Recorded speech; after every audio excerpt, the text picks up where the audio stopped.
guys, balik lagi di podcast Broken, obrolan penting. Tempat kita ngobrol santai tapi tetap ada isinya. Aku Muti, dan kali ini aku nggak sendirian, ada teman-teman Latsar yang udah 5 hari bareng-bareng, Bang Taufik, Bang Musli, Bang Zubair, dan Bang Adit. Nah, di episode kali ini kita bakal flashback materi-materi yang udah kita pelajarin di Lasar. Tapi jangan bayangin kayak ujian ya, kita santai-santai aja. Kita cerita hal-hal yang nempel dan relevan buat kita sebagai ASN muda. Udah siap kan semuanya? Siap, siap. Ya, Siap. Hari pertama kita belajar wawasan kebangsaan sama bela negara. Buat aku pribadi, ini tuh kayak fondasi awal gak sih? Kalau ibaratnya bangunan, ya ini dasarnya. Kalau fondasinya kuat, bangunannya kokoh. Nah, menurut kalian gimana? setuju banget tuh Mut. Jadi bela negara itu seperti yang aku Hmm. omongin sebelumnya tuh di podcast-podcast sebelumnya, bela negara itu nggak melulu tentang angkat senjata. Justru dalam kehidupan sehari-hari seorang ASN tuh disiplin kerja, taat aturan, nggak korupsi itu juga udah termasuk bela negara. Betul. Apalagi musuh zaman sekarang bukan penjajah fisik, tapi ancaman digital, budaya asing, hoax, sampai perang opini di medsos. ASN itu harus bisa jadi filter buat itu semua. Iya, bener banget. Kadang kita tuh terlalu gampang ikut-ikutan gak sih? Lihat berita, langsung share tanpa cek dulu kebenarannya. Padahal kalau ASN yang nyebarin hoax, itu bisa bahaya banget. Bahkan bisa bikin masyarakat kehilangan kepercayaan sama pemerintah. Makanya bela negara yang paling berharus itu kayak lawan rasa ngantuk pas upload pagi deh. Iya lagi. Itu versi hemat Bener. kali ya. Tapi serius ya, kalau kita nggak punya imun mental soal kebangsaan, gampang banget kepecahnya. Kayak sejarah kita dulu, gampang banget ya domba. Sekarang tugas kita jaga persatuan itu dengan cara yang relevan di zaman ini. Ngomong-ngomong soal diadu domba, dari sejarah kita belajar pentingnya persatuan. Tapi sekarang bentuk ancamannya kan beda. Kalau dulu divide at impera, sekarang kita menghadapi isu-isu kontemporer. Kira-kira apa yang paling terasa ya buat kita sebagai ASN? Menurutku salah satu yang paling kontemporer saat ini adalah isu pinjol, pinjaman online, apalagi yang ilegal. Itu betul-betul nyata sama dekat banget dengan sama kehidupan sehari-hari. Banyak warga masyarakat yang terjebak karena nggak baca persyaratannya, nggak ngerti eh, syarat-syarat yang diberikan, taunya eh, ada uang bisa dipakai dadakan, terus tiba-tiba bunganya pas ingin bayar, bunganya tinggi lagi, jadi mencekik. Ya, bahkan ada kasus orang sampai stres gitu karena ditagih sama debt collector. Belum lagi data pribadinya disebar gitu kan. Jadi ini bukan cuma masalah ekonomi, tapi juga bisa berdampak ke kesehatan mental dan keharmonisan keluarga. Karena itu tuh kita sebagai ASN tuh eh, minimal kita bisa jadi inilah ya, agen literasi lah bahasanya tuh. Jadi minimal kalau ada keluarga atau tetangga mau coba-coba pinjol tuh, minimal kita kasih edukasi lah sedikit ya kan. Kita sebagai ASN kita juga bisa kasih tahu nih opsi yang lebih aman, kayak pinjaman lewat bank resmi atau koperasi misalnya gitu kan. Benar. Terus isu kontemporer juga itu luas banget kan. Selain pinjol, ada juga hoax, narkoba, sampai apa perilaku konsumtif yang bikin banyak orang hidupnya tuh jadi tidak sehat. SN itu dituntut peka. Kalau ada masyarakat bingung, kita harus bisa jadi tempat bertanya yang bisa dipercaya. Setuju banget. Jadi ASN itu nggak bisa cuek ya. Misalnya ada info hoax yang lagi ramai di medsos, kita jangan ikut-ikutan nyebar. Justru kita harus bantu lurusin dengan bahasa yang sederhana, biar gampang dipahami sama masyarakat. Tapi ya kadang kalau ada berita hoax itu ditambahin bumbu-bumbu lucunya ya. Jadi orang jadi kita malah jadi pengen nge-share tanpa ngecek dulu. Iya juga sih, tapi justru itu tantangan buat kita tentunya. Kalau masyarakat lebih cepat percaya hoax daripada informasi resmi, kita sebagai ASN harus hadir buat mengimbangin begitu.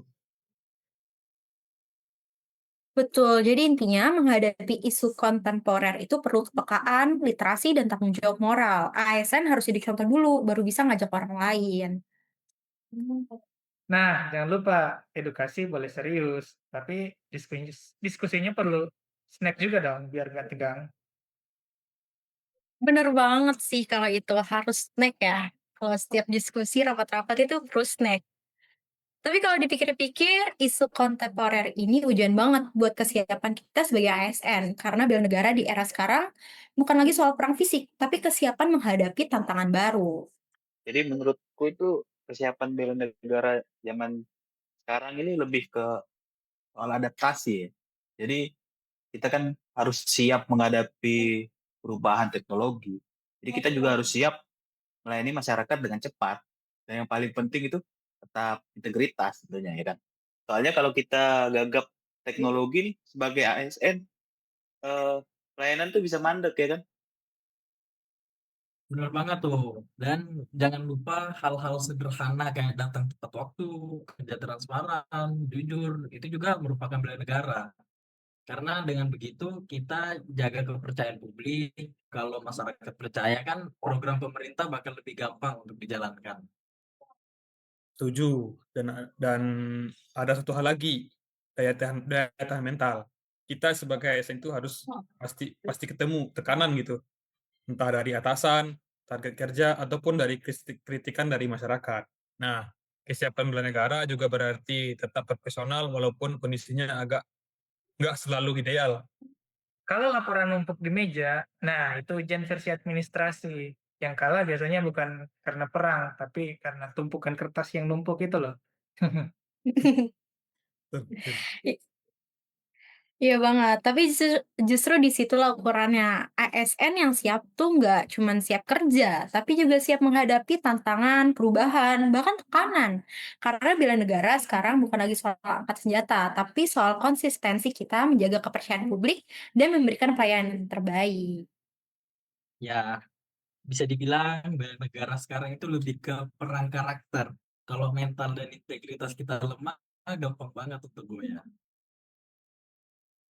Ya tuh, kalau biar nggak goyah tuh makanya penting banget nih kita nih harus punya bekal nilai-nilai kebangsaan gitu. Jadi biar apapun nanti tantangan ke depan, kita bisa tetap tegak sebagai ASN yang profesional, ya kan teman-teman? Setuju Tuh. banget. Betul, betul. Tapi ada satu hal lagi nih yang nggak kalah penting. Semangat bela negara aja nggak cukup gitu loh. Kita juga harus punya kemampuan buat berpikir kritis biar keputusan yang kita ambil itu bisa tepat. Setuju banget tuh, Mut. Apalagi berpikir kritis tuh vital ya, vital banget. Jadi di Latsar yang udah kita pelajari kemarin-kemarin itu ada kayak APKL, USG atau problem tree sampai fishbone. Jadi intinya jangan asal ambil keputusan gitu. Jadi kita harus petakan dulu nih akar masalahnya nih. Aku suka fishbone karena dari situ kita bisa lihat masalah dari banyak faktor penyebabnya kan. Jadi solusinya tuh nggak setengah-setengah gitu. Fishbone itu bayanginnya kayak ikan bakar ya. Waduh, langsung lapar nih. Lapar ya. Lapar. Lapar. Ilustrasinya yang bikin enak ya. Tapi benar, bedanya kalau ikan bakar tinggal makan, kalau fishbone diagram bikin kita mikir ulang. Masalahnya sebenarnya dari mana sih kalau kita breakdown satu-satu? Jadi contoh aja kalau ada proyek terlambat tuh, kalau kita nggak kritis nih, bisa aja kita langsung nyalain kontraktor ya kan. Tapi kalau kita pakai analisis yang tadi itu, jadi bisa jadi masalahnya itu ada di perencanaan atau dokumen yang kurang lengkap atau kondisi yang lain begitu.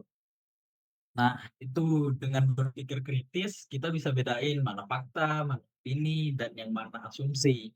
Itu penting banget tuh biar kebijakan ASN tepat sasaran.